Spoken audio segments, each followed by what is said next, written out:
Magandang buhay mga kaibigan! Let me just share to you my stress reliever. Though may ingay sila pero masayang alagaan. Ngayon ay hinayaan muna natin silang makalabas para ma-enjoy naman nila dito. Pero kailangan natin silang bantayan dahil mahirap na yung ating 5 inaalagaan. Ngayon, 4 na lang. Nice. Alam mo na, pero ang kagandahan yung pang-4 nating inaalagaan gansa ay meron na rin 2 bunga. Kasalukuyan ay sinecured muna natin. At teka, may paparating.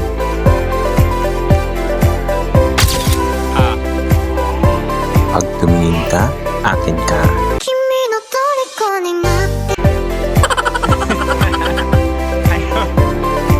Bakit?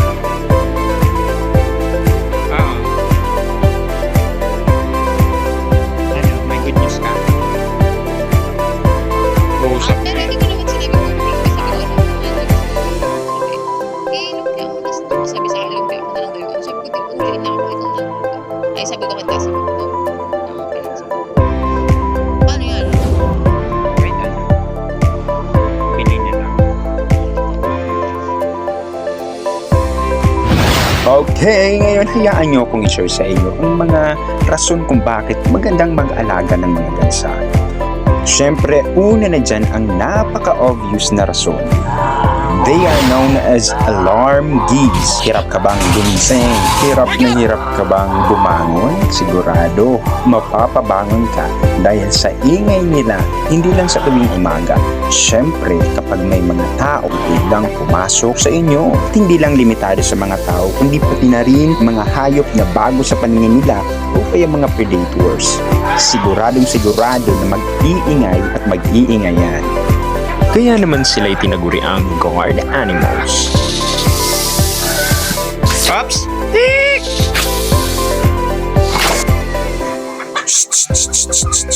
At dito mapapansin nyo ang pagiging territorial nila. Kahit yung mga iba mong inaalagaan ay tinutuka nila. I just do not know ako sa inyo kung meron rin kayong mga alaga, kung nanunuka rin ng mga kasama nila. At ito naman ang pangalawang rason, good for weeding or lawn maintenance. Kaya kung meron kang damuhan, pwede ka nitong mag-alaga. Sigurado hindi na aabot sa punto na magiging madawag ang inyong bakuran dahil sila na mismo ang magbubunot ng damo para sa inyo. Because geese are mainly herbivores. At sigurado lesser na ang gastos mo sa feeds dahil sa damo pa lang ay busog na sila. And even in other countries, they are using geese para malimit ang pagtubo ng mga damo sa kanilang taniman.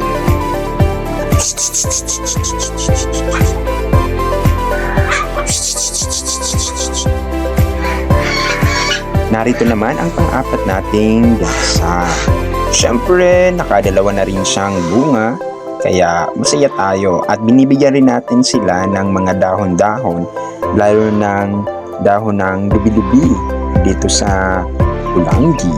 Dahil napansin ko na paborito nila ang dahon na ito bukod sa binibigay nating feeds.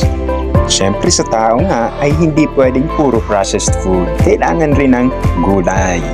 Diba? At pangatlong rason kung bakit magandang mag-alaga ng gansa is because goose meat is richer in nutrients than chicken and duck. Ang karne ng gansa ay tumutulong upang magkaroon ng malusog na balat, buhok, mga ugat at kalamnan.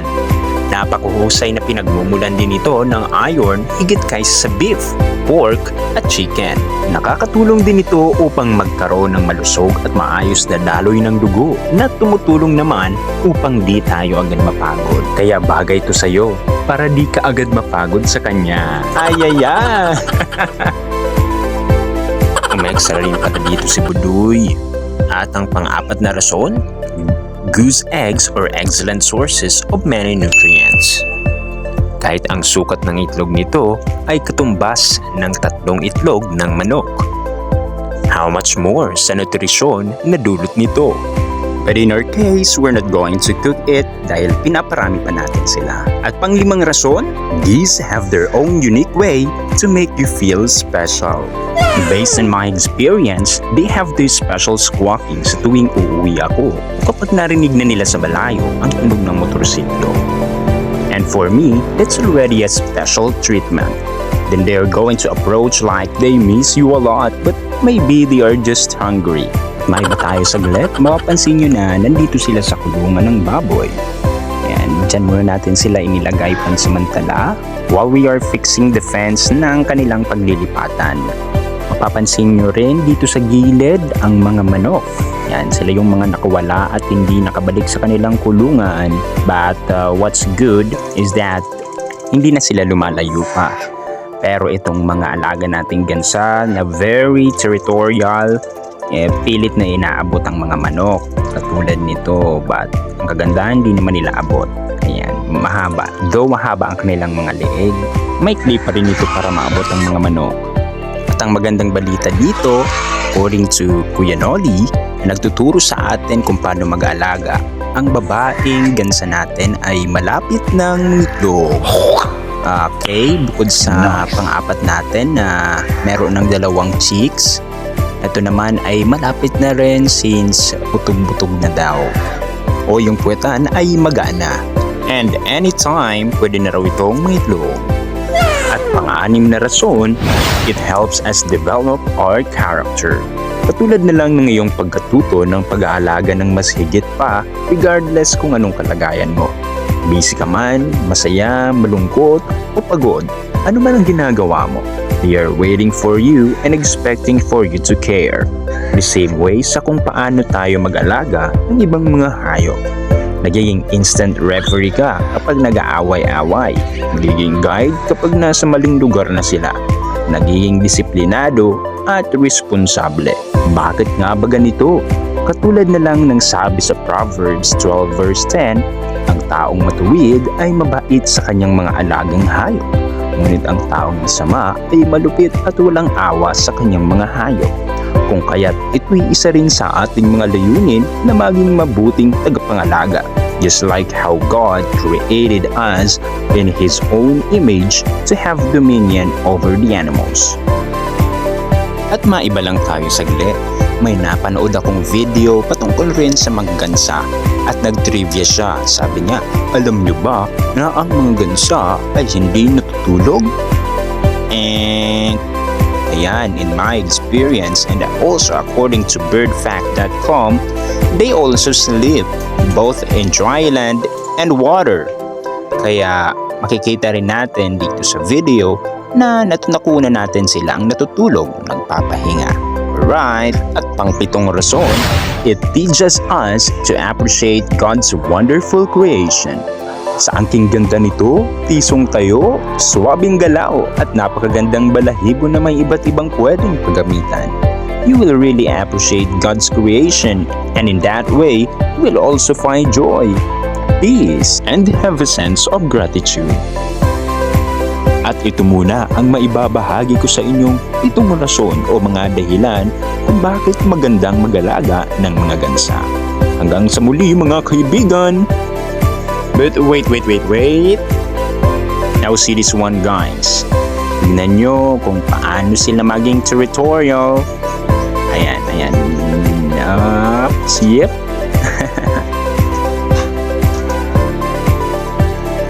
Ayan, at dito natin sila inilipat. Kaya na-enjoy rin nila itong ginawa nating simpleng paliguan nila.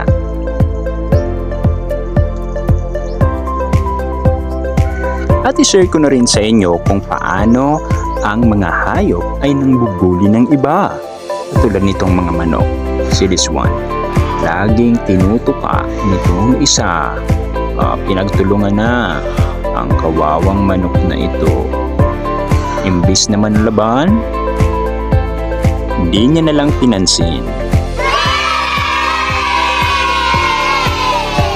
And here's another fresh egg. Thank you for the blessing. Again, hanggang dito na lang tayo. Hanggang sa muli.